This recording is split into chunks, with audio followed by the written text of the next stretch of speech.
How many people need to show up in order to have a real reunion? Oh, God. I mean, it depends on what kind of reunion. Well, let's say it's a. Well, first off, let's say it's a high school reunion. How many people do you think need to show up for it to be like a legit reunion? I think you got to get at least 20.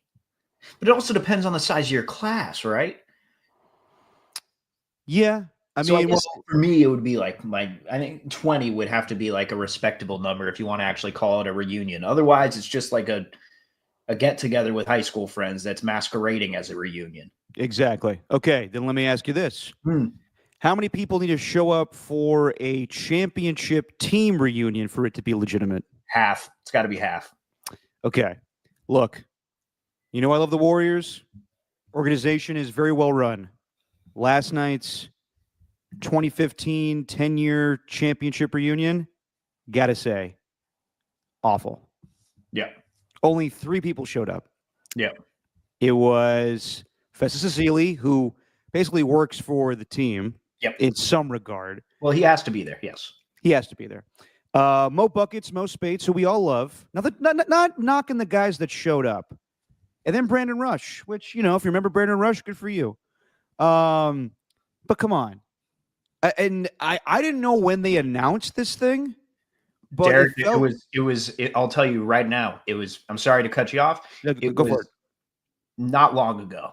It was like last week.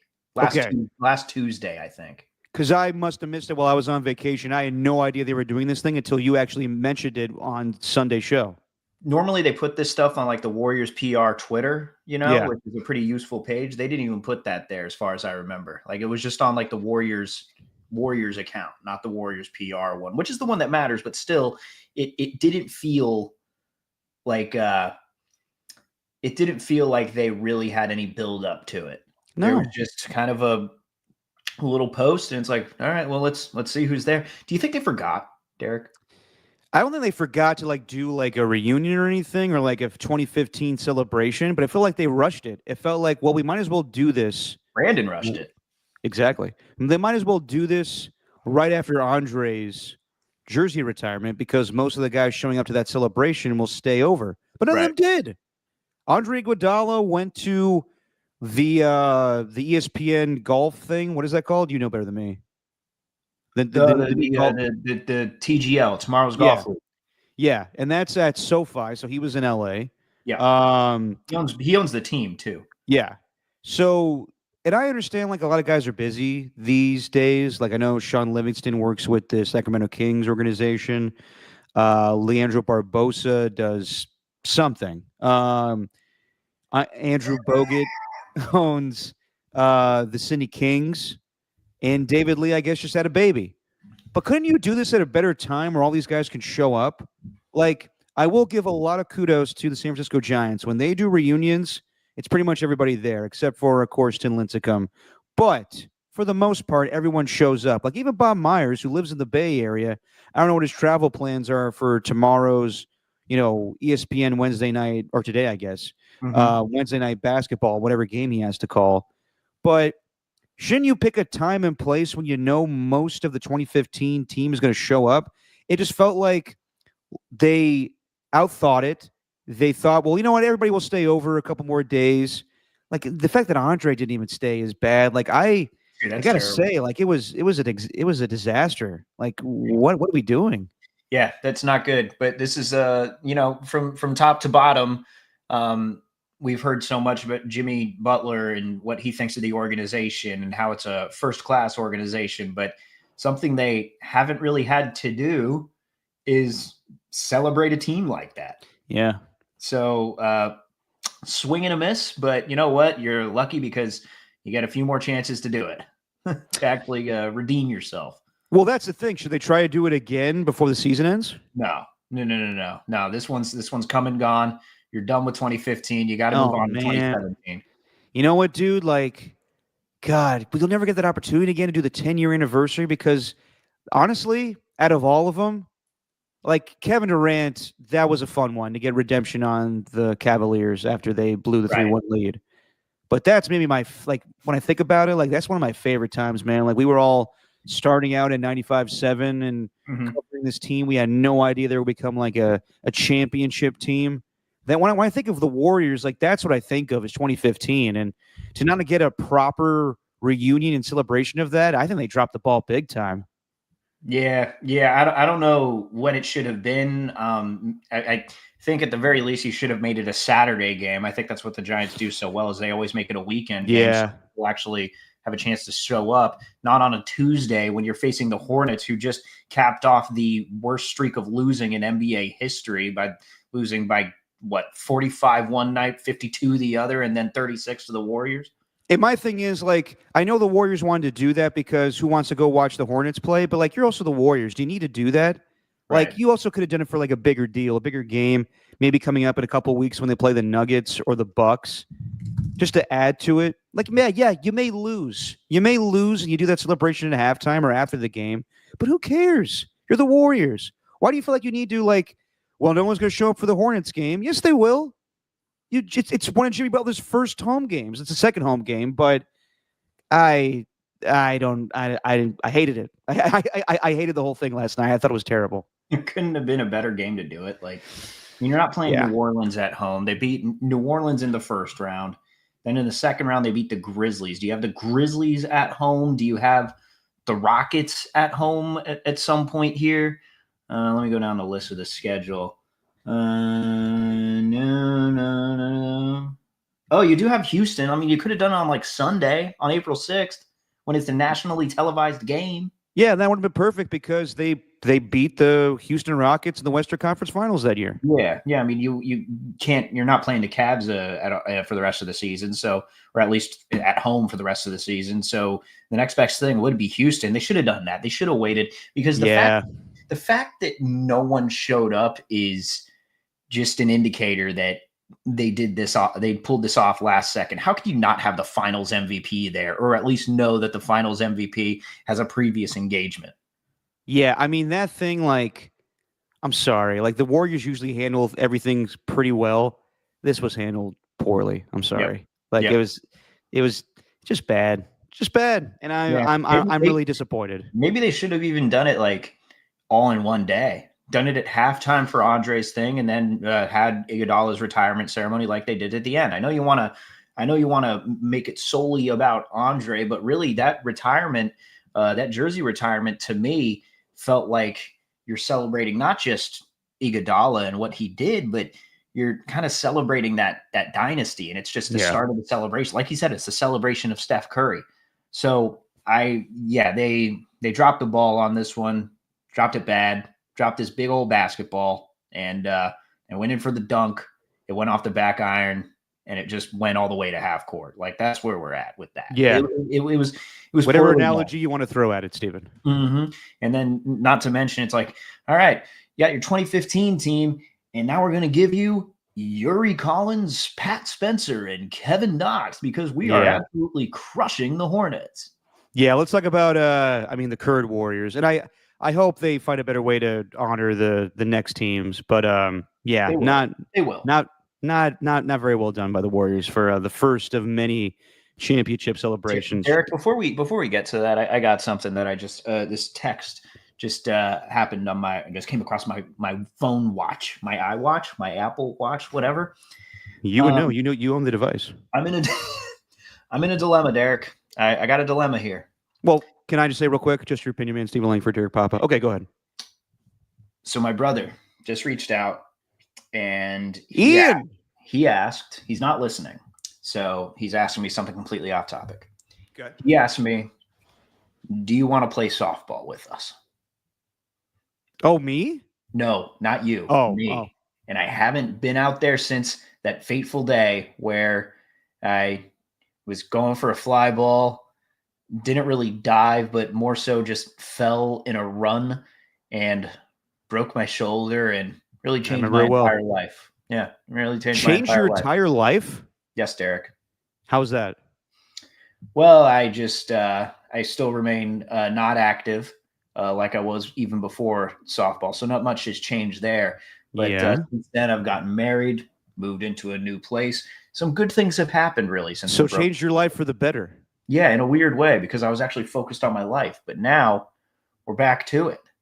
Do you think I should actually go back out there and play? Well, do you think there's a possibility that if you play softball, you'll get divorced? No, I don't think so. Okay, so I don't think you have anything to worry about. Yeah, I think I got to get it back out there, man. Yeah, why not? Got to get back on the saddle. I say enough time. Like, what was this? 2 years ago? It was 2 years ago. I'm still Yeah. terrified, but yeah, it's 2 years ago. I'd say, come on. Once you break your shoulder the first time, you get used to it after a while. I haven't run at full speed since. That was the only time. That was like the first time in 10 years that I've run into a full sprint, and I haven't done it since. Well, you don't go like jogging or run or treadmill or anything? No, I got bad knees.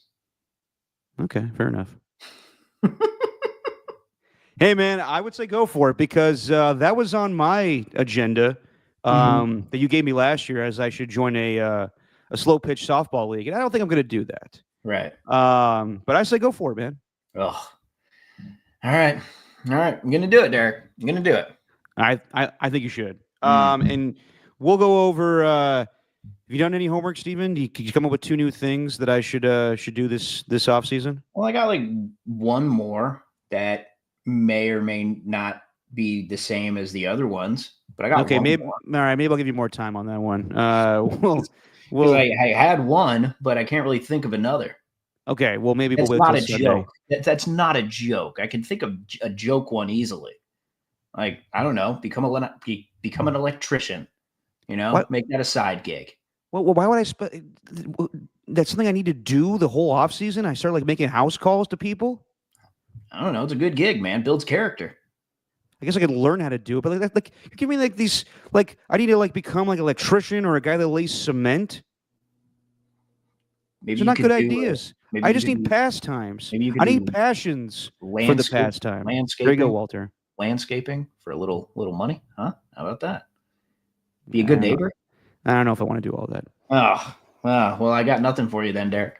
All right, just your opinion, man. Stephen Langford, Derek Papa. Maybe we'll go into that more next time. But this time, on this episode of JYOM, or JOM, whatever we call the abbreviated version, we're going to go through a little Warriors basketball and talk about the team so far coming off the All-Star break. We'll also go into a little bit of NFL Combine news, but not a lot going on lately in the world of sports.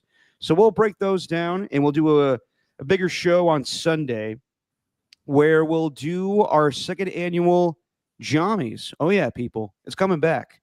We got categories such as Sound of the Year or Impression of the Year. I think my Deion Sanders is probably right now is the front runner. We also got Sports Moment of the Year.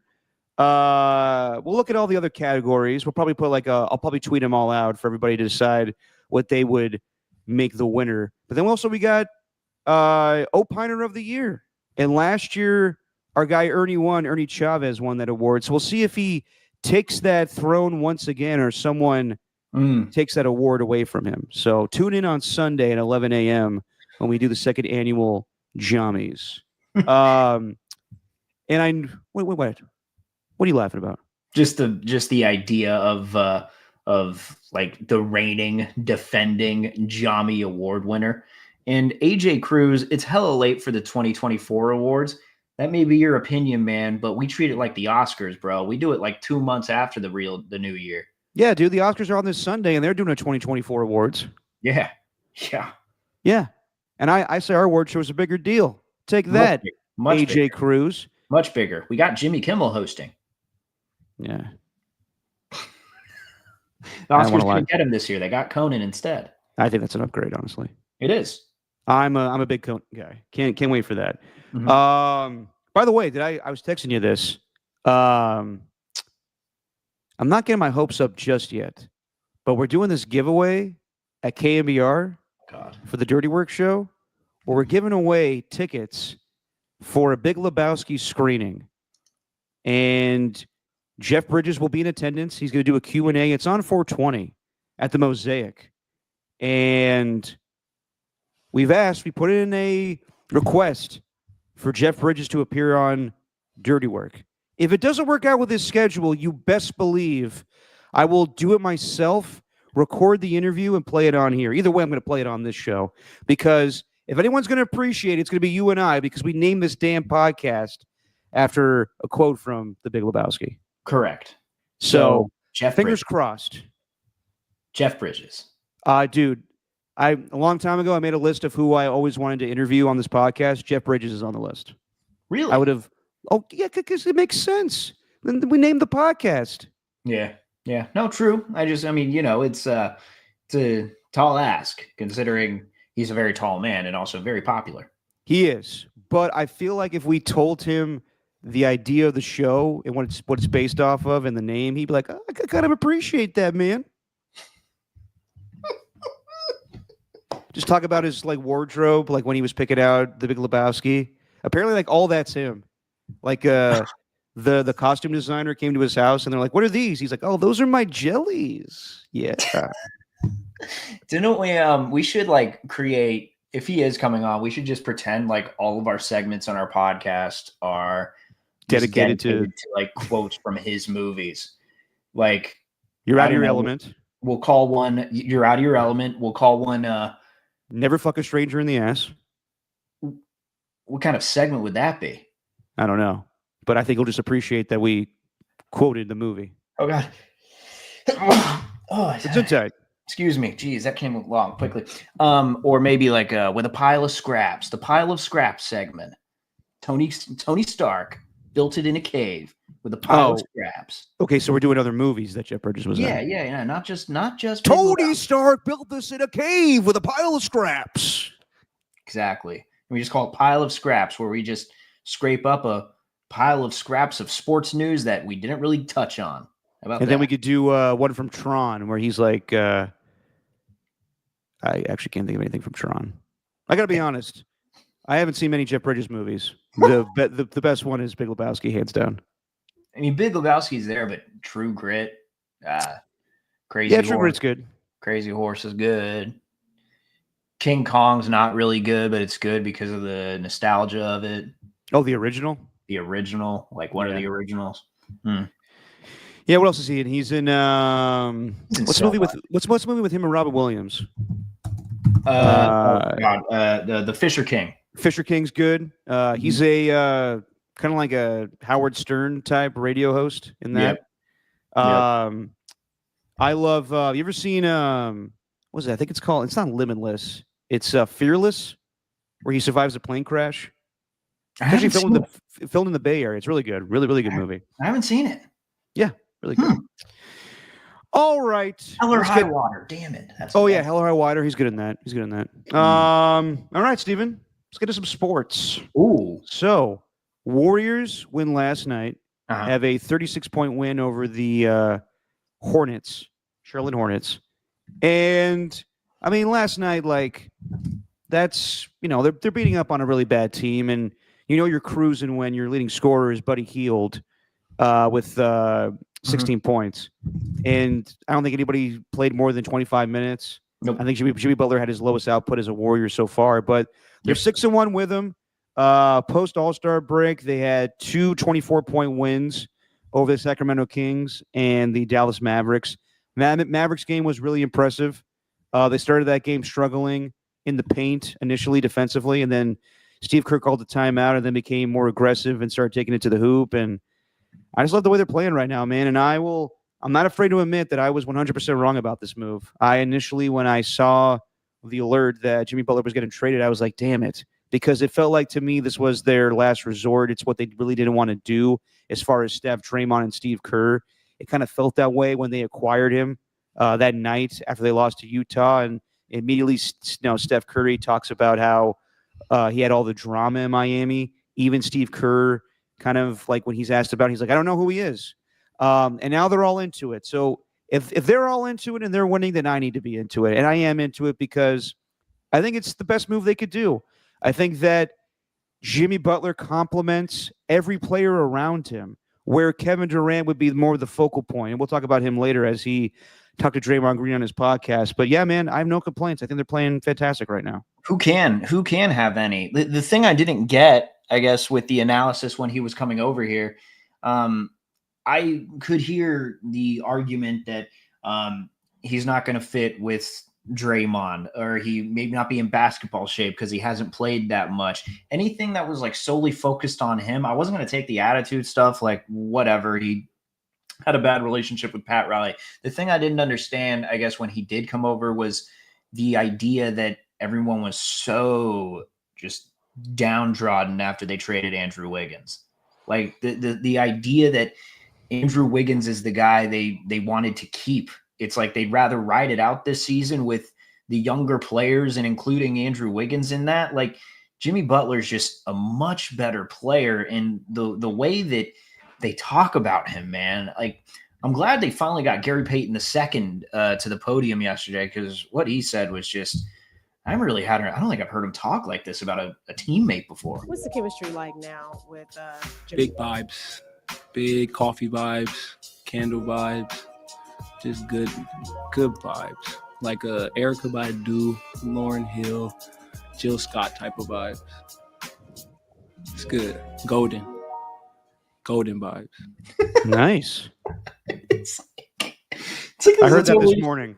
It's a totally different team. No, I like it, man. I like that. Jill Scott's good. Erica Badu, really good. Who you say, Lauryn Hill? Love Lauryn Hill. Yep. Honestly, probably my favorite female rapper of all time. She's the go. Oh, yeah. Nina Simone, defecating on your microphones. Here I come. Yes. You could have thrown in a little India Irie in there. Remember her? No, who's that? Oh, not your average girl on your video. And I ain't built like a supermodel. But I learned to love myself unconditionally because I am a queen. It was really well done. Thanks. You know, speaking of Queen, Queen Latifah would have taken Queen Latifah in that one. I think he's going more of the R&B vibes. Yeah, all right, fine. I would go like Janelle Monáe. That's a solid pick. Yeah. Jamela Woods. No one really knows who that is, but she's solid, at least as far as modern artists go. But anyway, point is, like, I actually forgot, and I was thinking about this, and I was writing on the blog, Derek. I was writing a blog about Jimmy. Just your Bay Area blog, man. Just your Bay Area blog, man. Bay Bridge Sports, whatever. I don't even know the website to it, but just go to our Twitter account and you'll find it. I totally forgot about the Dennis Schroeder experience. I just totally forgot about it. Because I think like when wasn't a lot to remember. When he was there missing shots, like that's about as deflated as I think I've seen the Warriors in a really long time. And I'm going to pose this question to you. When's the last time you've seen them acting like this in the regular season? The postseason's different. Postseason is, I mean, it's on another level, right? Like you're not going to get what they were looking like when they won Game 4 in Boston in the 2022 finals. Like you can't match that just because of everything that went on in the lead up to it. But during the regular season, dude, like to me, I don't think I've seen like Steph, Dre. I mean, those are the only really two guys that were hanging on from those teams, or Kevin Looney, for that matter too. Yeah. But like, I haven't seen them acting like this since that I'd even throw the 2018 season in there, 2018, 2019, when they aren't even trying at halftime. Like in the regular season, I'm talking about. If you think about it, if you really think about it. You're not going 2022 in the regular season. The regular season was tumultuous, man. There was never any like sky high confidence then. That confidence didn't come to the postseason. I'm talking regular season. Think about it, dude. Think about it. 2020, like last year was last year. 2023, you had the whole Jordan Poole thing, which hovered over it all. So you didn't have any them playing like this ever. 2022, they lost a bunch and they had to go on a run down the stretch. But even then, there was question marks because of Draymond and his injury. Steph got injured towards the end of the season. You're like, I don't know about this one. And then 2021, 2020, like I know it might sound hyperbolic, man, but I really have not seen their confidence like this. You might be right, Steven, but I do remember stretches of the 2022 season. We were like, this team is definitely back to some old tendencies of the championship ways. You may forget that, but there were moments in the regular season where I felt that. Sure, but not the team, not them throwing the night celebration at third quarter, not Draymond doing Yeah, I don't know if I love that night that the early. belt to ass celebration. Like, I haven't seen this team this confident in a long time, man. I hear you, but I also don't want to be too hyperbolic because for most of this regular season, it's been terrible. Mhm. It went from, and it's been crazy ebbs and flows, going from a 12-3 start to then realizing we're not that very good, to then Steph sounding just lost every post game, be like, I don't know how we get better. I don't know. These Twitter fingers want us to go after this guy and that guy. Yeah. And then they finally acquired Jimmy Butler, and now everybody's smiling again. So I know we feel good right now. It's not just smiling, though. That's what I'm saying. Like, I know they're I giddy, think you're but not Josh underselling Giddy. it. No, I know they're not. No, they're not. But well, I know, man. But I also want to see how they play against like the upper echelon teams. Like I feel good about where they are in the Western Conference. Like right now, I know that they are the 8th seed, but just based off of talent, like where everybody is right now, if you had to rank the Western Conference teams, I would go probably 5th. I'd probably go right now OKC, Denver, Memphis, Lakers, Warriors. I like their chances better than the Rockets. I like their chances better than the Clippers. I think they're better than every play-in team right now. But I want to see more of it. And this is the right time to do it. Like, you kick the crap out of an inferior team in the Charlotte Hornets, and then you got the Magic tomorrow. You got the Philadelphia 76ers over the weekend. Their next 10 games, I think you should go excluding the game last night. So their next 9 games, I think they should go 7-1. I think like the only loss that I see on there is potentially at New York. You mean 8-1? Well, no, I'm not counting the game last night, so that would include. You said 9 games, and then you said 7-1. My bad. Okay, hold on. So, God, I'm terrible with math. Look, man, I'm just holding you accountable. That's what we do on the pod. I appreciate that. Okay, well, I said before last night's game they need to go 8-2. Mm-hmm. So, yeah. So excluding last night, yeah. So I guess they need to go 8-1 the rest of the way. There you go. Yeah.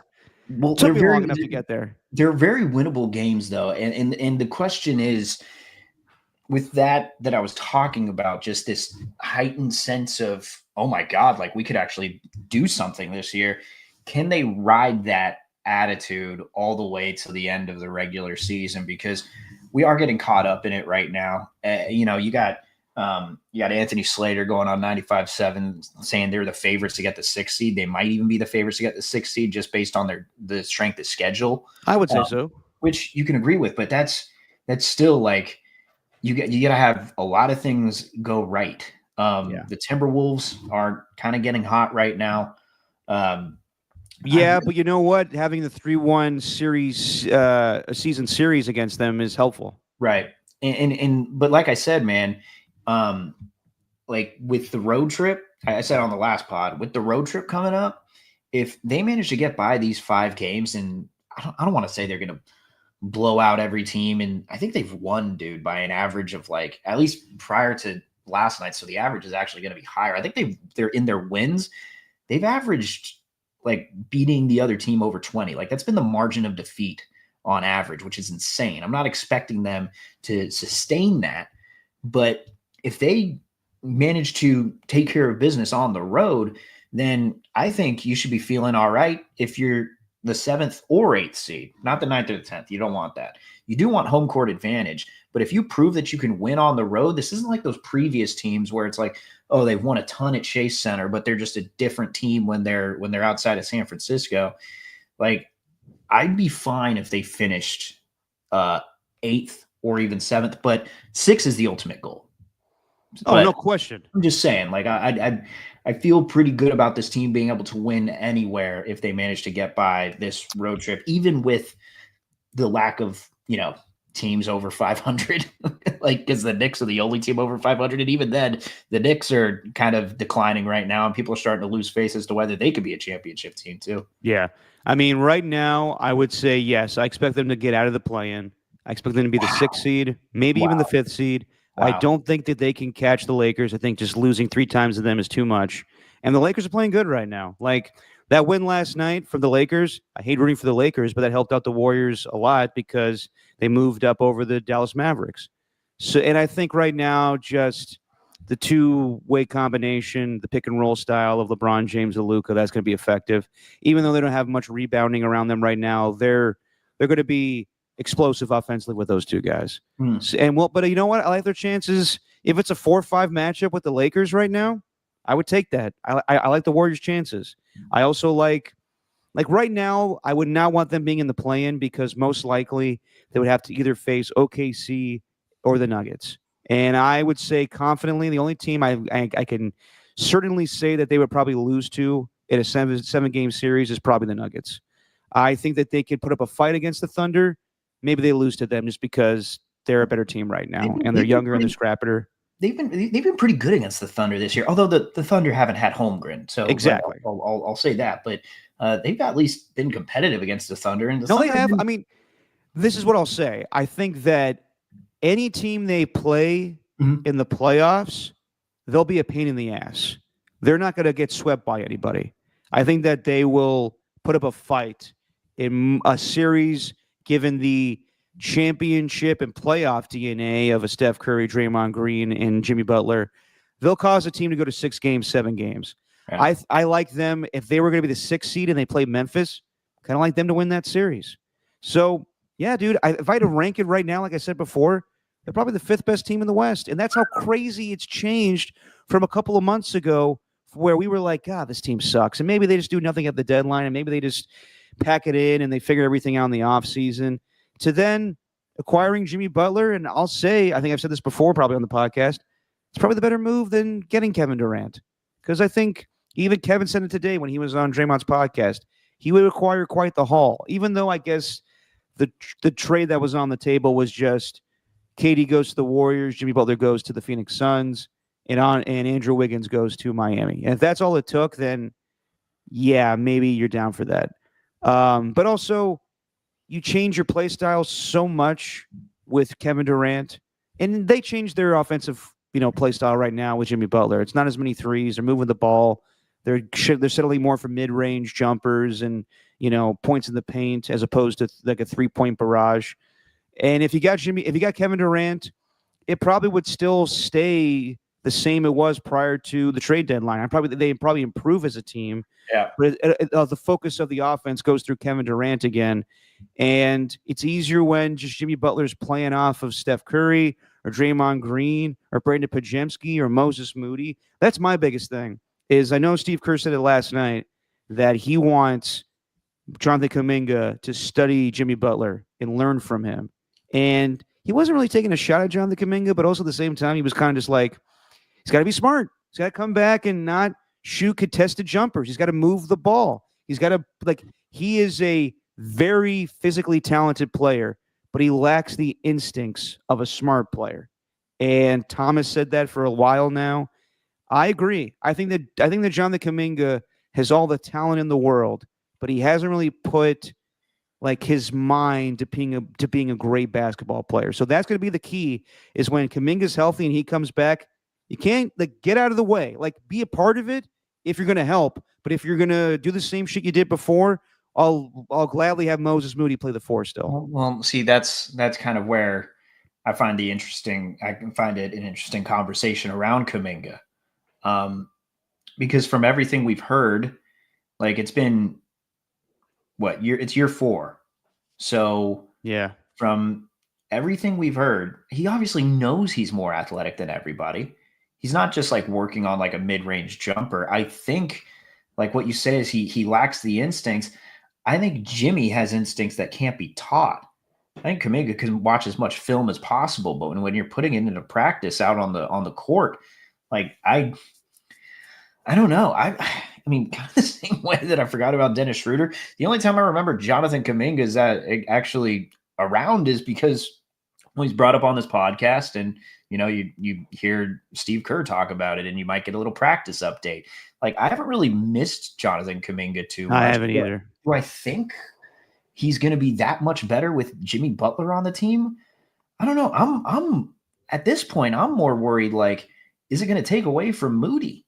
Like, I really like Moody's always had he's always had skill, but it's just there's always inconsistency, and I do think there was something to not like finding the right playing time, right amount of playing time for him.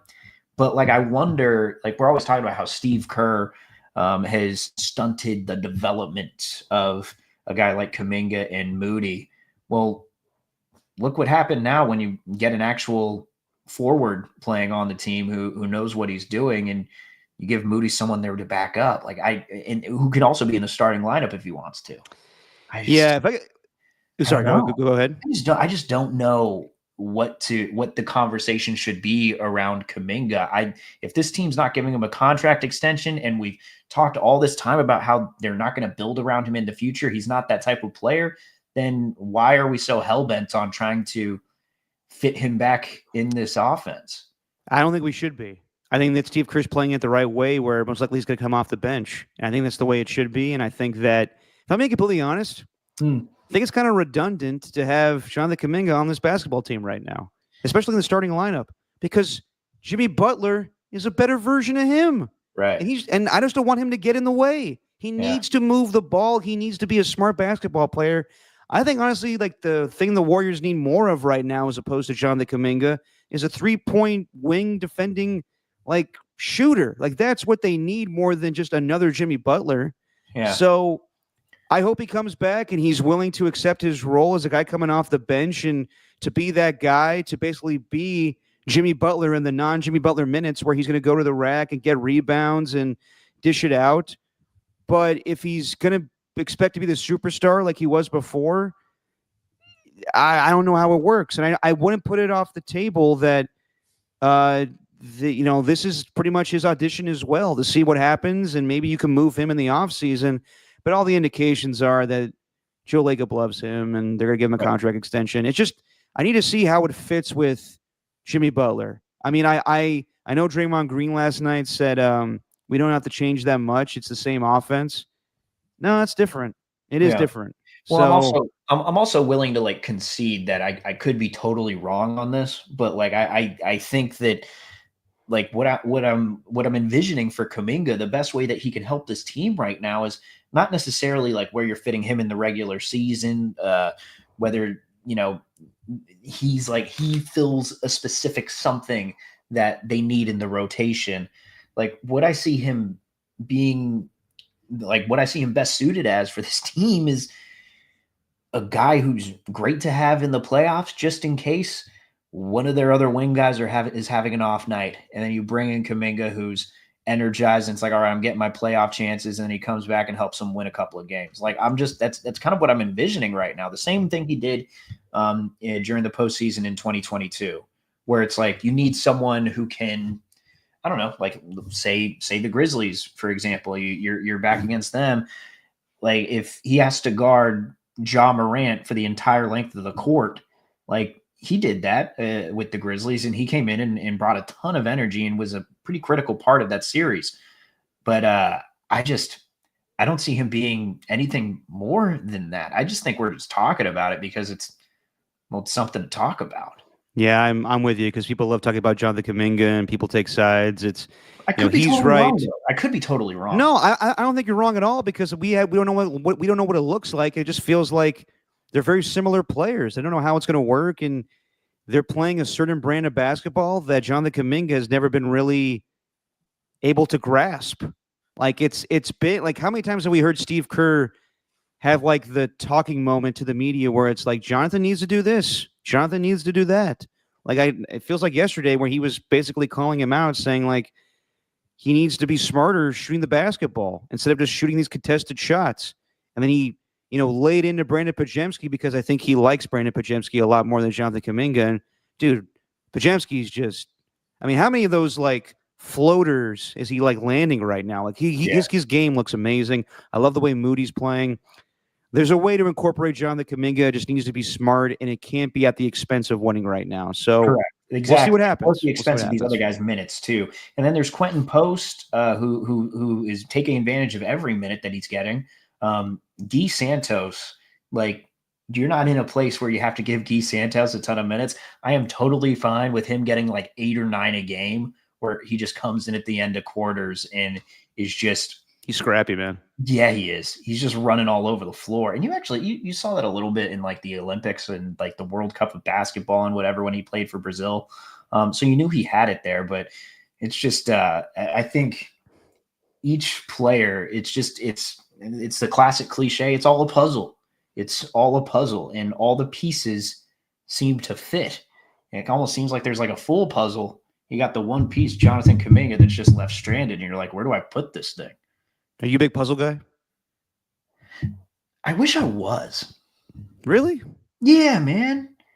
It's a cool thing, puzzles, you know? Yeah, it takes too long, and I don't have the patience. It does take quite a bit, but I used to do them a little bit when I was younger, and then didn't, and then ended up marrying into Jesse's Cardoso fam, and they're big puzzle people. We're a big puzzle family now. I'm part of the family, so we're big puzzle people. That's fine. You're one of the pieces to the puzzle. That is the Cardosos. But correct. During COVID, yeah, my roommates, a couple that I was living with, big puzzle people. Ooh. But they would be the type of people to leave the puzzle on the coffee table for a while. I'm talking days, weeks, months, because this said puzzle wasn't completed. And after a while, you want to eat your food and use the coffee table. Am I wrong in that? That's just despicable.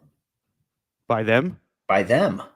I would say so. How do you do that? But you should have gotten them like a gift, like just a real passive-aggressive gift. Yeah, I'm not like that. Because they have those puzzle holder things where instead of, because that's what a lot of people do, they just leave it on the table. Yeah. You could do the puzzle like in this board, and then you just you pick it up and you close it. It's like a rectangular box, but it's not like a box. But everything stays in place? Everything stays in place, and you just pick it up and you put it away. It's like I got to see this witchcraft. You should. My father-in-law, Tony, has one. I don't even know how that would work. Well, it's like a whole puzzle set. So you like put the puzzle it's like a whole structure, and you put the puzzle pieces right there and there and there, and then you like put it together in the main part of this structure, and then you can close it up and move it. It's like a big rectangle. Okay.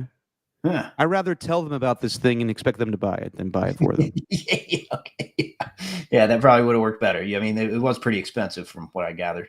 What'd you make of, did you see Kevin Durant on Draymond's podcast today? I actually didn't.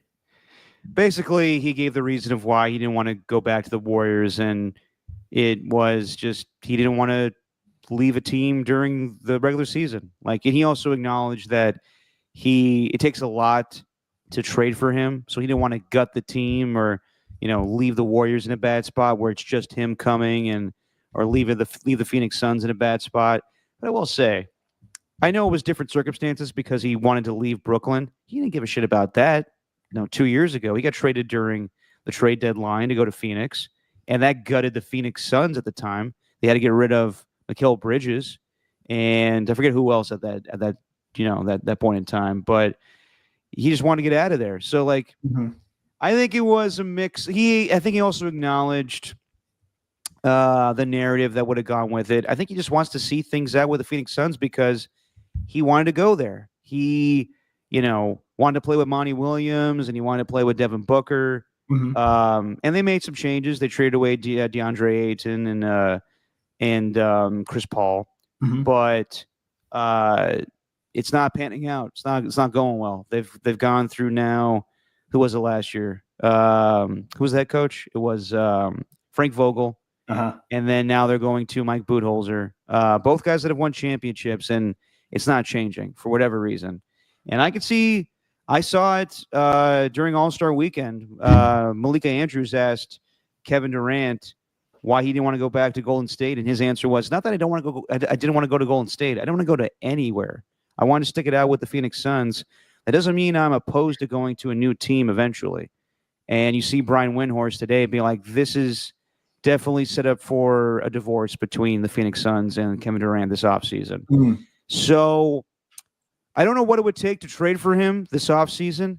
I wouldn't put it out of the realm of possibilities that Kevin Durant finds his way back on the Warriors, because maybe now it's a little more appealing to him to play with Steph Curry, Draymond Green, and Jimmy Butler. But I don't know who else you would trade in order to acquire his contract.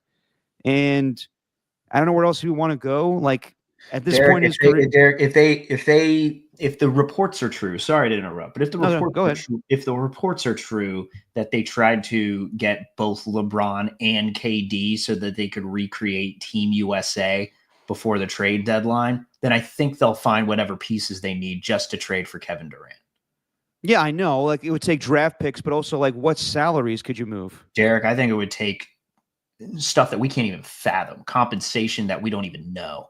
I'm talking draft picks into 2036. And that's fine. I'm cool with that. But with the NBA, it's just tough because it's not like the NFL. You can just trade guys. It doesn't matter. As long as you think that that's adequate value to trade, then by all means, it's okay. With the NBA, the salaries have to match up. So I don't know who on the Warriors equals that of Kevin Durant right now. Right. I mean, you probably have to involve Butler in that or Draymond. I don't know. That's the whole point, though. You got to keep Jimmy. That's the whole point of this whole thing. Right. And that's what puts him in a tough position. But again, but at the same time, there's still 24 games to go, and yeah, I mean, we're riding high, and it's feeling good. We're all like Will Ferrell and Christina Applegate and Anchorman. We're just living in the dream right now. I friggin' love you, Jimmy. I friggin' love you. There's a rainbow, the most glorious rainbow. Do me on it. Glorious rainbow. It's also funny that they said friggin' because they couldn't. PG-13 movie. Only one F-bomb in that movie. So we're at that point, but could it get to? I'm rolling with the analogies today. Could it get to the point where you got Will Ferrell, who's just separated from everyone? The news team isn't allowed to talk to him, and he's just in a glass case of emotion. Did you watch Anchorman recently or something? No. Okay. No. It's just always in the back of my mind. As it should be. Mm-hmm. Yeah, man. I'm running high on the Warriors right now. We'll see where they finish. I'm not going to say they're going to win the championship because I think it's going to be really tough. But this is laying the groundwork for something special potentially. This is, they have a good end of the regular season, finish strong, maybe win a playoff series, maybe even get to the Western Conference Finals. I'm not expecting them to go to the finals this year. I think that there still needs to be time where Jimmy Butler acclimates to them, even though it's going smoothly right now. But this could lead to what I thought they wouldn't do, which is Steph Curry getting his 5th championship before he's done with the Warriors. So this is a good place to be for you, Derek. Have low expectations. Don't expect the championship, because if they don't get it, then you're going to be disappointed. You think they're not going to win a championship, and if they don't, then you're like, well, knew it was going to happen. But if they get there, oh, that's going to be sweet. That sweet nectar. Taste it. Okay. Moving on. In NFL news, Combine. Oh, yeah, Steven. The guys actually start doing the Underwear Olympics tomorrow. And look, I like a lot of football stuff. I could care less about any of the Combine stuff. Like, if anybody flashes with a 40 time or bench press or anything, I'm like, cool. But none of these quarterbacks are throwing. Abdul Carter, the number 1 prospect, and the whole damn thing is not doing any drills. So as far as like measurables and all that stuff, I don't care. It's the news. It's the press conferences. Derek, there's something that none of that matters to me over what's going on with reporters. You seen this? Oh yeah, the spiciness. Dude, I was talking about today, and when Mike Silver joins us, I want to ask him about how people feel about Jordan Schultz, but I don't think he will get into that. You can't do that. That's like asking. I know. That's like asking John Heyman if he pays for his insight. Yeah, you're right. I'll ask him off air and never reveal that information. That might be a contender for Sound of the Year. I think it's the leader in the clubhouse right now. For sure. All right. So this back and forth between Jordan Schultz and Ian Rappaport. Actually, you know what? Ian Rappaport could be involved in the sound of the year too with that. What happened earlier this year. Him all getting butthurt about what was his name? Mike Malarkey. Yeah. Well, the best part of the whole thing was like him being like, it wasn't funny. It wasn't funny, and cost me my reputation. And then Mike Garafolo the whole time was like, yep, not funny. And then Tom Pelissero, it was kind of funny. Kind of funny. Oh yeah, we got we a lot of the sound of the year contenders over there, and it's not recency bias. It's just we've had a lot of good stuff lately. We have, and I can tell you that Stephen A. Smith, Joy Taylor stuff, Fox. That too. I want to say last year the winner for Sound of the Year was Stephen A. Smith being when he was talking about Zion dating Mariah Mills. That was all I mean, she's a porn star. Yeah, I think that she's well versed in, lower leg injuries. We need those legs spry. I mean, Okay, so this was today. And this coincides with some actual interesting stuff with the Raiders and Matthew Stafford. So Jordan Schultz reports, sources, Raiders minority owner Tom Brady recently hosted Rams QB Matthew Stafford at his home in Montana, where they spent time together and went skiing. Brady has been actively trying to convince Stafford to join the Raiders, and discussions are ongoing. Several teams are interested in Stafford if the Rams decide to move him, with Las Vegas believed to be the most aggressive suitor. First and foremost, we've heard this before, this offseason with Ben Johnson. So I'll believe it when I see it. Obviously, with Tom Brady being there, he has the lore. He's Tom Brady. He's Tom Brady. Yes, I was going to say the GOAT, but that's better to say. And he understands what Matthew Stafford went through with the Rams. He joined the Tampa Bay Buccaneers, won a Super Bowl, and then Matthew Stafford joined the Rams and won a Super Bowl. It would be quite different, I have to say, with joining the Raiders, because if they want to pay him the $50 million he's looking for, by all means, but they're not a team that's one quarterback away from winning a Super Bowl. I don't think it makes sense. I know that Pete Carroll, I guess, doesn't have the patience to build the team up. He just wants to win now, but that makes no sense. And I don't know if Chip Kelly would vibe with Matthew Stafford. The whole notion of Matthew Stafford joining the Raiders, you have to give up draft compensation too, the draft picks you need to build up this team. I wouldn't do it. I would draft a QB. I would sign maybe Sam Darnold in free agency. I don't think it makes any sense for the Raiders nor Matthew Stafford to join the team. I think at the end of the day, Matthew Stafford is willing to take a $45 million contract a year for the next 2 years and joins the Rams. I think that's the most logical thing. Maybe. I want to get to this beef though, dude. Okay, fine. Well, you can't give your take real quick. We gave the take last week. I think I don't think Matthew Stafford is going to solve their problems. I think paying a quarterback whatever he wants, paying him whatever he wants is just not the solution. I think the best thing for him, by the way, I don't think he should join the Raiders for the same reason that he shouldn't join the Giants, is because what happened? Whoa. Continue. It's the same reason that he shouldn't join the Giants. It's because they haven't shored up the offensive line enough to where I can confidently say that Stafford will be fine. As we know right now, he will be running for his life behind that offensive line, similar to how he looked towards the end of that Eagles game, except he'd be doing it for 17 games in a regular season. So I think he needs to figure out a way to stick with the Rams, man. And before all of these reports came out, I also saw something where they're trying to rework his contract. I don't know if that's true, because the only reason this would happen is if him and Sean McVay, for whatever reason, weren't getting along. And Sean McVay can be pretty cutthroat when it comes to his quarterbacks, a la Jared Goff. Yeah, I agree with you there, but I think from what we saw with the podcast interview Sean McVay did with Ryan Fitzpatrick and Andrew Whitworth, he gave a reasonable answer as to what's going on with Matthew Stafford. He was like, look, I'm not going to do the Sean McVay impression. Copes does it on the show. It's annoying. I'm not going to do it. McVay just basically said, like, we want Matthew Stafford to be here, and it makes no sense for us to trade him away.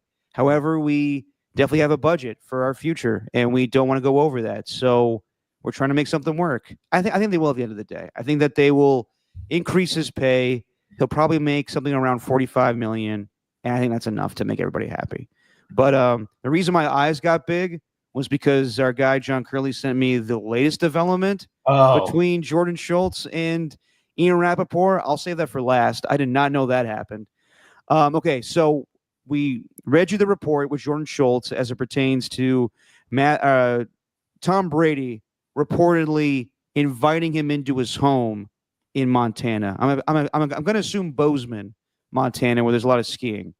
But Ian Rappaport, after Jordan Schultz gave his report, put this out. Raiders minority owner Tom Brady and Rams QB Matt Stafford ran into each other at a ski resort in Montana. The meeting, unplanned, was not extensive nor in depth. It did not include Tom Brady hosting or recruiting Stafford, despite reports saying otherwise. Basically, Ian Rappaport saying, Jordan Schultz, you got one part. You got one part of the report right. The rest of it's wrong.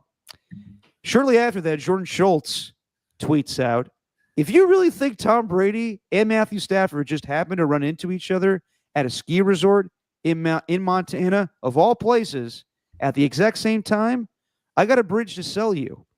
They were together over the weekend. It happened.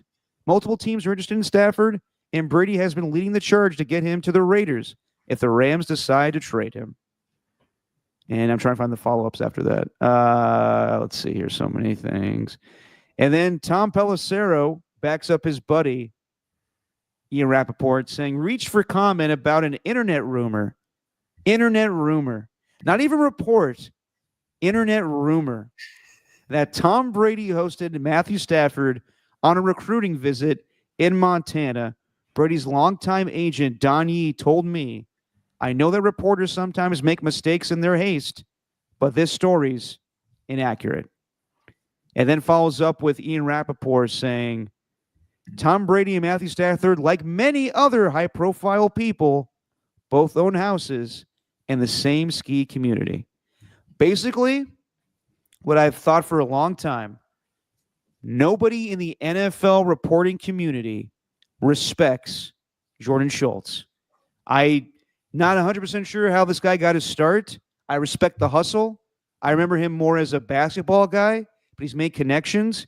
He's got that podcast with Draymond Green now about football. He goes on Colin Cowherd's show a lot. He does get things right. He's part of my notifications. He does break stories. He's very well connected. But for whatever reason, the Adam Schefters, the Ian Rappaports, the Tom Pelisseros, they do not like this guy. That's what I surmise from this. So the details, though, beyond that. I got the new development if you have it too. Oh, I got it all from Pro Football Talk. Yeah. It first started from PFT Commenter. Oh, wow.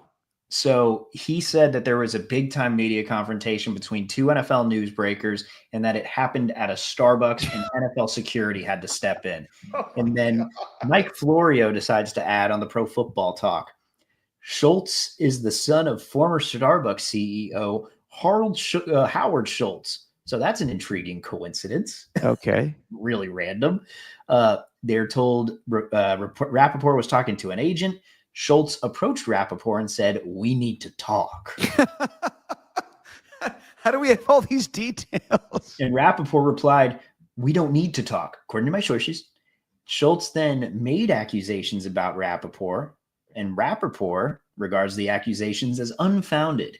They were face-to-face, and Schultz said, if you have anything to say to me, say it to my fucking face. Wow. If this continues, we're going to have a fucking problem. And Schultz does not recall using profanity. He confirmed that a verbal spat happened. Wow.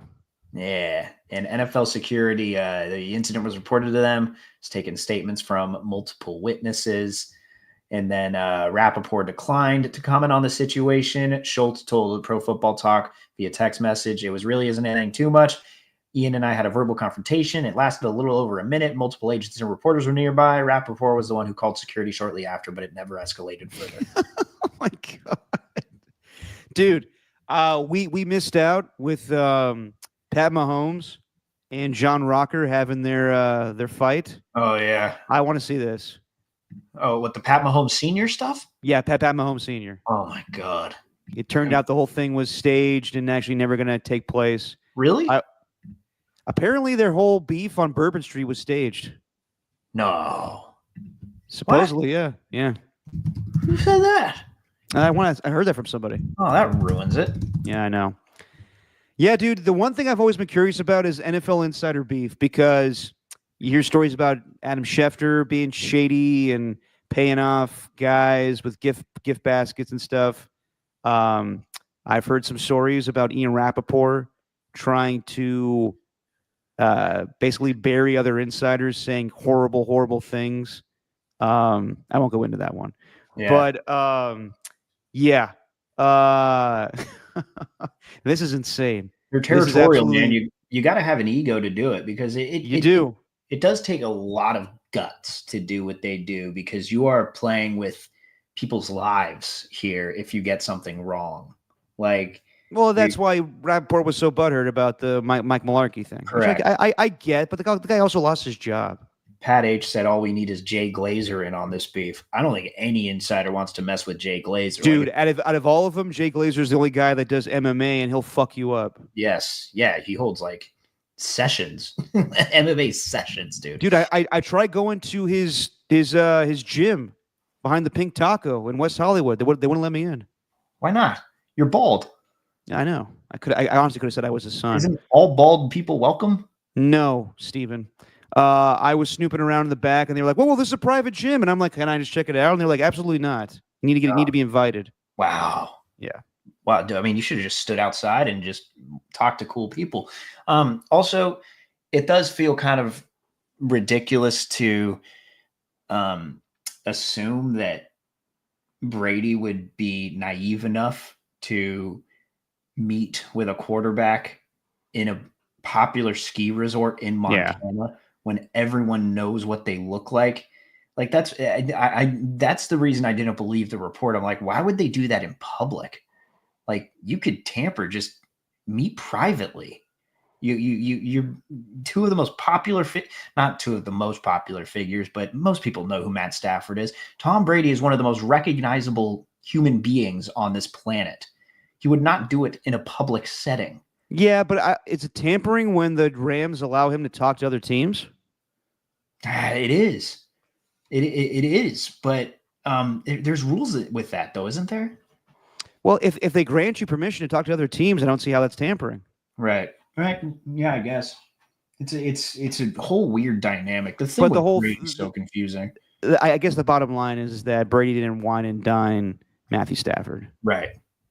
So I'm more like. Lost Steven. No, I'm here.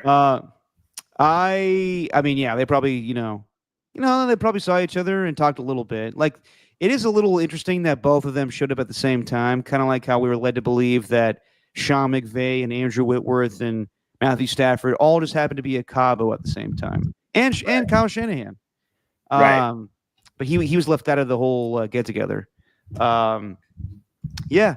I'm not buying anything with Matthew Stafford or the Raiders right now. I'm not falling for anything with, everything was a done deal with Ben Johnson. I'll believe it when I see it. When it comes to Matthew Stafford and the Rams, I fully expect him to go back to the Los Angeles Rams. But this Jordan Schultz and Ian Rappaport thing is very interesting. It's the most interesting thing to happen at the Combine, man. I would say so. Mm-hmm. But other stories that happened, everyone seems to be butthurt about the tush push. Which I'm like, wow, did you use unintended? No, I definitely did. What hurt on the tush push? What's the whole deal there? Like, it should be outlawed. Like, I don't know if it's cool for, I mean, whatever, like reporting's reporting, but like at first there was an unnamed team that came with a proposal to ban the tush push, and then Diana Rossini comes out and says, it was the Packers. I'm like, oh, damn. They want that out there?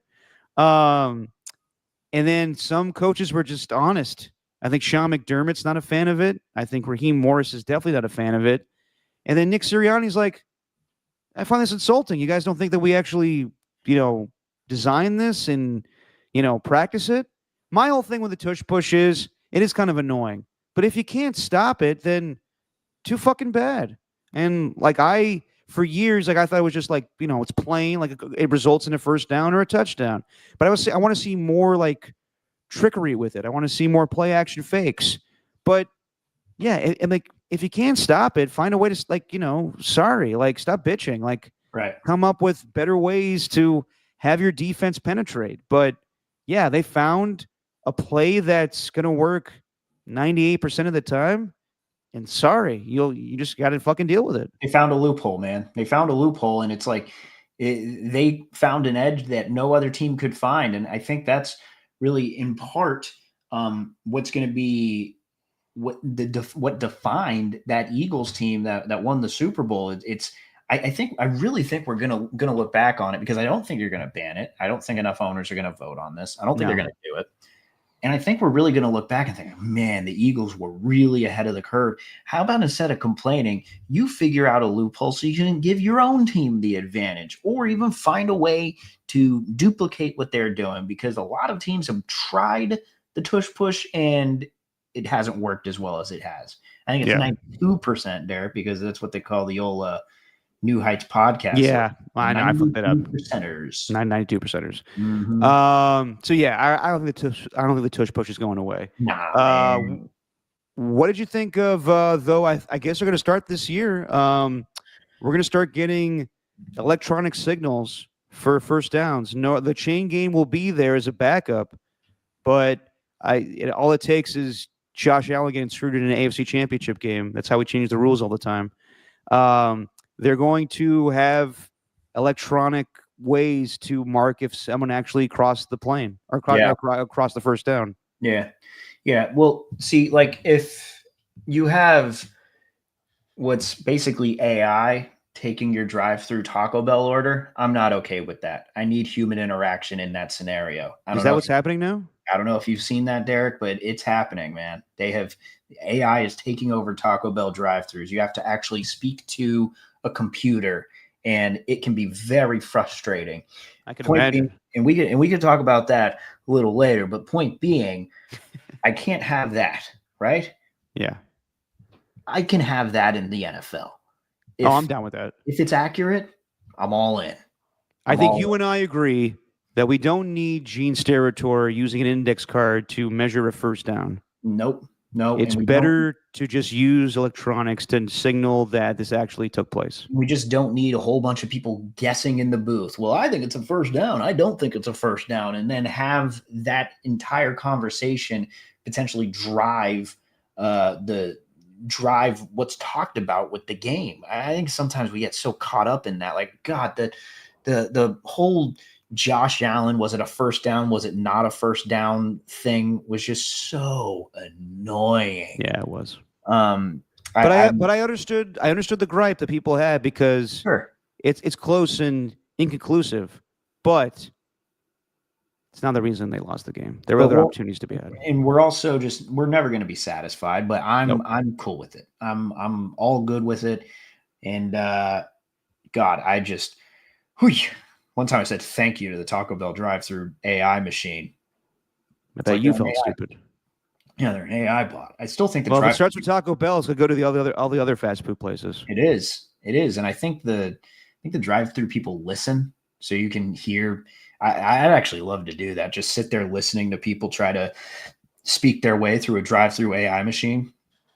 Dude, I can tell you how many times I've been young and stupid and fucked around with the people that run the drive-through. Never do it. Don't do that, kids, because they're the ones that control your food, and you don't want spit or anything in it. And at the end of the day, they can tell you we're not serving you. I want the one that I did, my favorite that I did. It's not in part of an order, but I might try to find the photo actually, because I'm really proud of it. But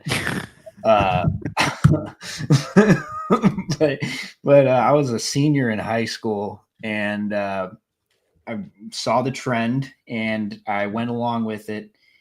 It was McDonald's. I ordered a soft serve. It was a vanilla soft serve, and I just ordered it regularly. Didn't do anything crazy. Didn't do anything special to it. I was just like, yeah, let me get a soft serve. And when they brought out the cone, they obviously have their hands on the cone part. Yeah. I grabbed it from the top.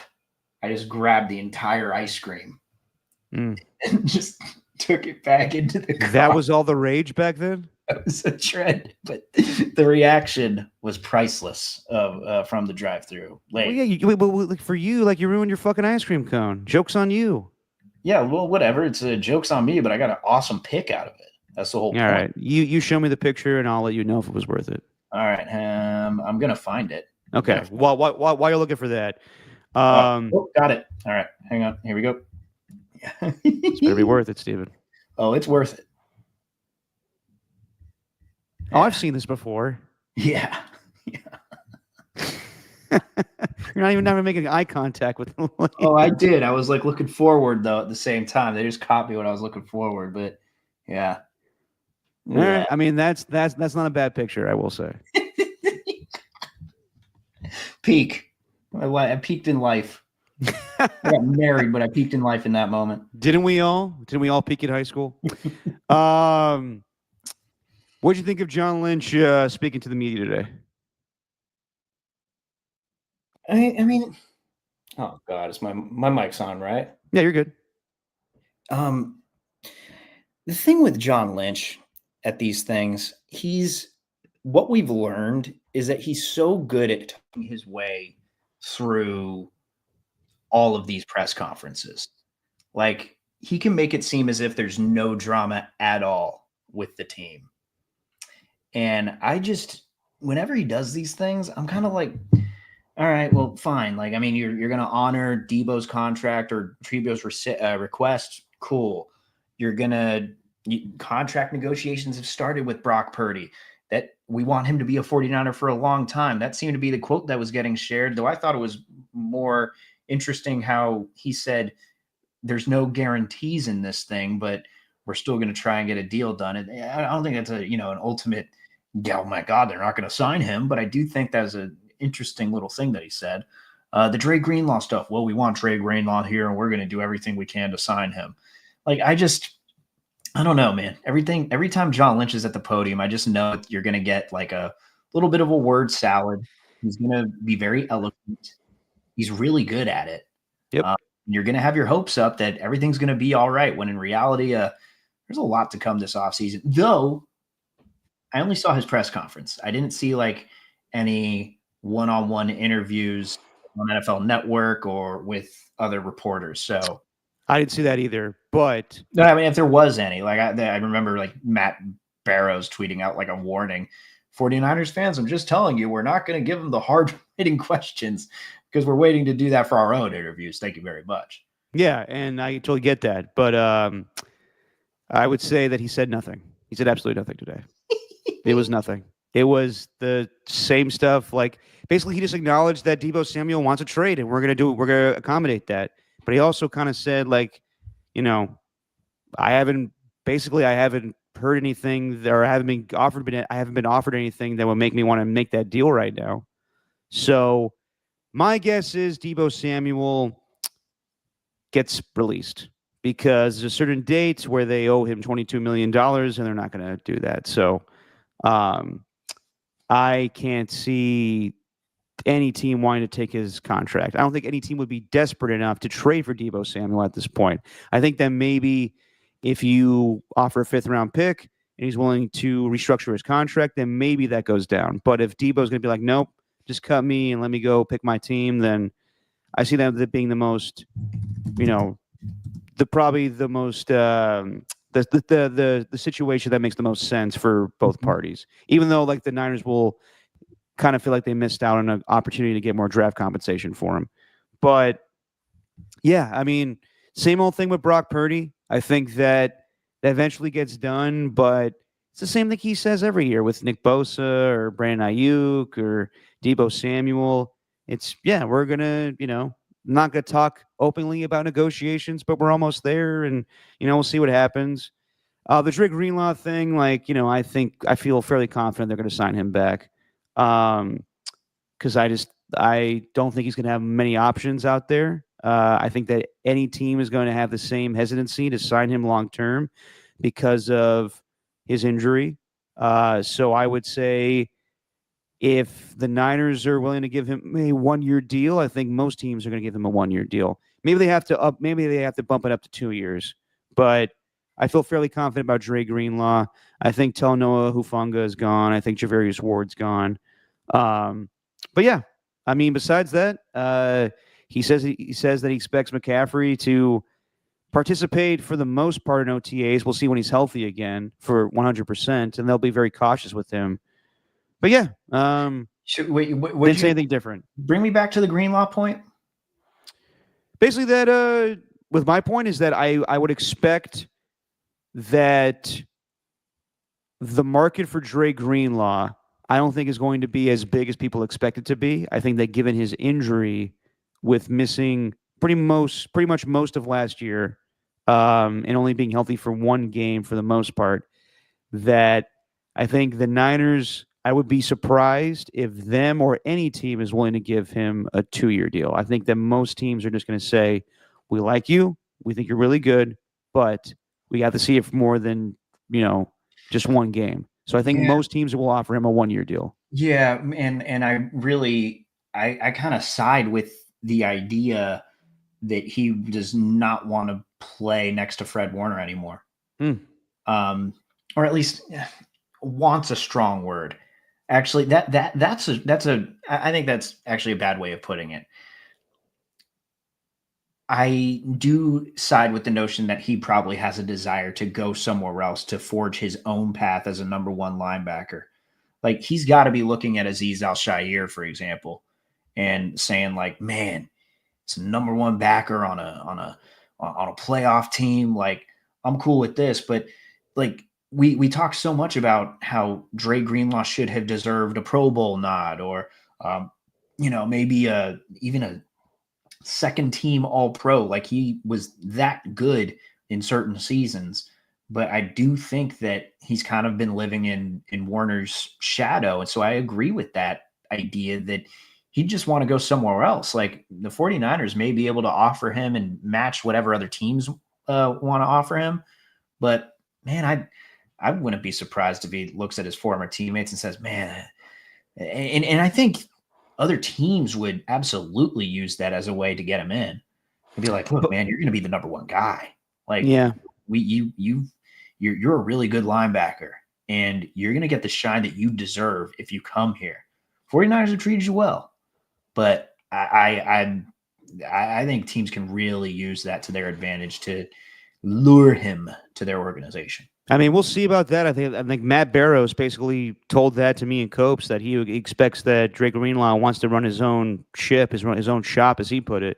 Yeah. We'll see. I think he sees something special, and I don't think he could say no to, playing with Robert Saleh again. So I would assume he goes back to the Niners, but if there's a better offer on the table and he could be the man in the middle, being the green dot guy for that defense, then maybe that is intriguing. Real quick, some breaking news as it pertains to possibly the number 1 pick in the draft, Abdul Carter. According to Adam Schefter, tests today revealed that he has a stress fracture in his foot. So he needs to decide if he wants to have surgery, which would probably put him out for all of the offseason, or he can bypass it, do his pro day, and convince teams it's not that big of a deal. And that's interesting. I don't think that will prevent any team from drafting him in the first round, but that may prevent him from going first overall, especially when it comes to medical stuff. So that's something to watch out for. So you're telling me there's going to be another defensive lineman named Carter in the draft who's probably going to drop a little bit in the first round, and another team's going to be really lucky to snag him? For different details, Stephen, you really can't compare this situation to Jalen Carter. I'm not comparing the situations. I'm comparing the last names in the position. Where do you go? All right, fine, fair enough. Jeez. Fair enough. You put words into my mouth, Derek. I didn't put words in your mouth. You're comparing I'm you're just comparing using- Abdul Carter to Jalen Carter potentially getting to a race and his teammate dying. No, I just said it's the last. I just said last name Carter and the defensive lineman. I didn't say the reasons. All right, fair enough. The fact was he dropped in the draft. How dare you? How dare you? Yeah, question 1. How dare you? Been watching more Office lately. It's Excellent. been just nice thing to watch before you go to bed at Comedy Central reruns. Mm-hmm. Just real quick, every day it seems like there's another player that is going to either get cut or traded this offseason. The list since Monday has basically been Jonathan Allen, defensive tackle for the Washington Commanders. Yesterday, or even today, I guess it was, whatever day it was, Harold Landry, the pass rusher for the Tennessee Titans. And this was going to be, I mean, we kind of knew this for quite some time because Jair Alexander didn't play for the Packers for most of the season.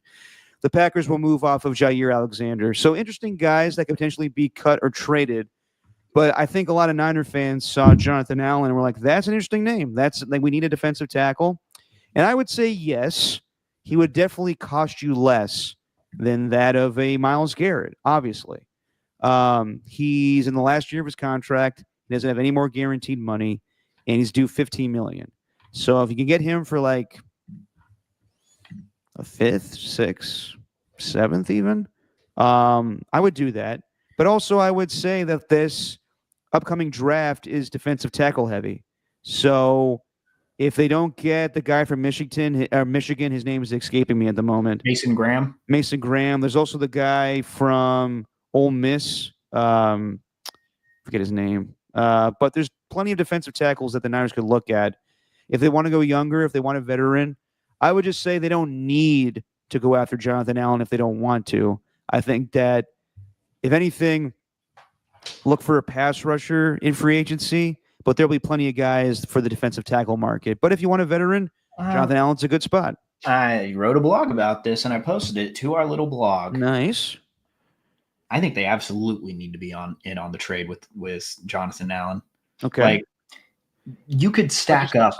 Just keep in mind, though, you'll have to sign him to a new deal. Sure.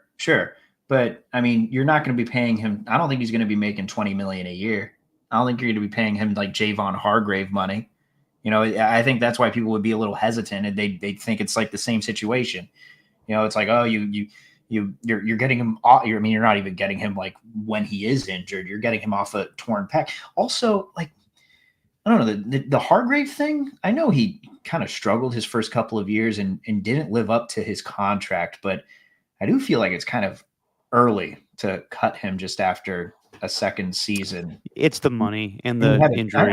I know, but like still, but if you did, I think you should absolutely add a guy like Allen. Like, I know it might be a defensive tackle heavy draft, as everyone says, but this is also coming from a guy who is very skeptical of draft picks. And I think the 49ers are in a place where they need someone to win now on that defensive front. And Jonathan Allen's a badass. Like, no, he is. This guy is he could be nasty on that defensive line. Like, I think they absolutely need to be in on it. I understand the money situation. And look, if you're that worried about like the depth, you can absolutely trade down. Like, from what I'm seeing with the mock drafts after Mason Graham's going to go before the 11th pick. Like, it seems like the only way they're actually going to get him is if they trade up, which they're not going to do. Like, why would you do that? Yeah. But I could see them trading down, stockpiling like some earlier draft picks. Hey, maybe get an earlier second or an earlier third rounder, trade down and maybe grab another defensive tackle at 15, or even get one in the second or third rounds and sacrifice a 5th for Allen. Like, I would absolutely be in on that. His numbers are crazy, dude. Like they have been diminishing though, Steven. They have, for sure. There's no doubt. And 2022 kind of seemed like the peak of his career, but my God, man, like when you look at 16 run stuffs, his PFF grade stinks. Like, if you're looking at like his run grade and you're basing it off PFF, then you're like, I don't know about that. But when I see he stuffed the run 16 times, go back and look at Javon Hargrave. He didn't do that more than like 5 times in a season. Plus, you're getting the sacks to go along with it. And I think paired up with Nick Bosa and then along the edge, I guess Leonard Floyd. I don't know if they find like another edge rusher in the draft or anything like that, but I think they need to be in on it, man. And Adam Peters, maybe he's too smart to actually trade with his former team, knowing that, the 49ers could compete with them in the NFC playoffs and you're just giving him one of your weapons. But John Lynch needs to do what Tom Brady did to Matt Stafford reportedly and wine and dine him at St. Elmo's. Yeah, you think all this these trade negotiations happen over St. Elmo's with steaks and shrimp? I like to believe it does, yeah. That actually would be pretty fun. Yeah. Yeah, I think I asked Matt Mayoko what basically is the importance of this week? Is it really to evaluate the draft talent or for GMs to get together and drink and make deals? And he goes, oh, it's for the GMs to get together and make deals. That's basically what it is. Yeah. Look, man, if I had like a player to trade, I'd sit at my own table. No one else would be sitting next to me. I'd be like, hey, you want my player? Come get my order.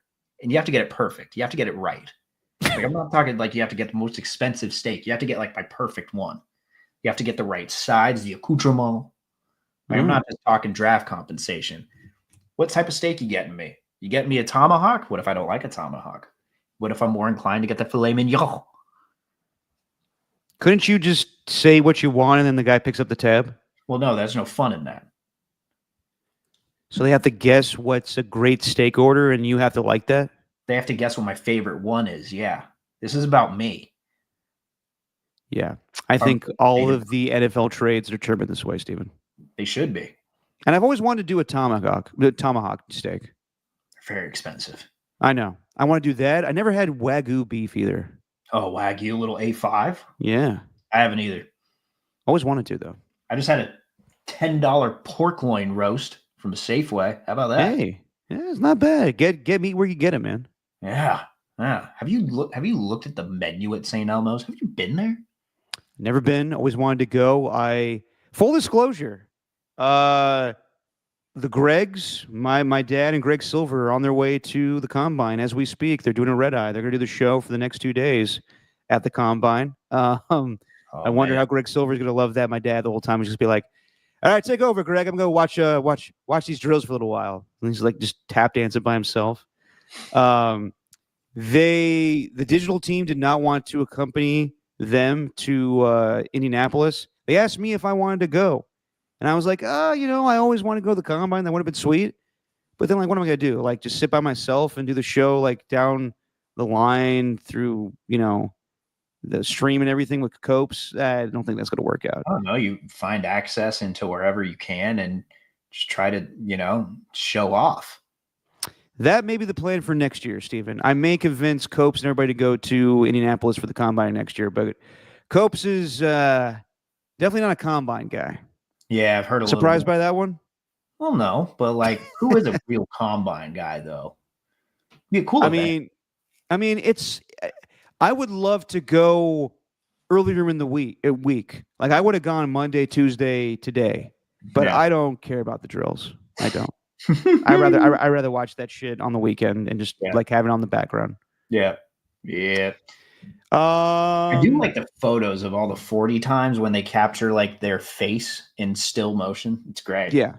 Or they do like the what I don't love now is Eisen always does the 40, but they hold the footage until like draft time. Yeah. It's like, let's just see it now. Mm-hmm. And I know it's for St. Jude's and everything, but like it's always been comical. It's fun. Yeah. I like it. All right, Stephen, before we get out of here, anything you want to get into besides Taco Bell now doing AI orders? Well, I'm glad you mentioned wings because this is more of like a development from something that we brought up. Do you remember a while back? I'm trying to find it. There it is. Do you remember a while back when a guy ordered boneless wings from a wing spot and there ended up being a bone in it, which ended up getting lodged in his throat and he was sick for days. And I think he ended up suing the restaurant. I remember the guy speaking. Are we talking about the guy that like went in front of like a council or like Senate Mhm. and wanted to discontinue bone-in wings or boneless wings everywhere? I don't Is know this if it is was that. I don't know if it was that strong, but it is that story. And okay? we've had a development, Derek. Si- How long ago was that? Was that like in 2020 or 2021? A year ago, No, it was longer than that. July 2024. I mean, there was another case of it. Maybe we're talking Different, about a different one. different. Okay, different. I remember this guy like speaking in front of people, being like, "Boneless wings are disgusting." Well, a senator in Columbus, Ohio, has introduced a bill, and it's just been reported on. I don't know why. It's been reported on today. He introduced the bill. Maybe it's being put into action.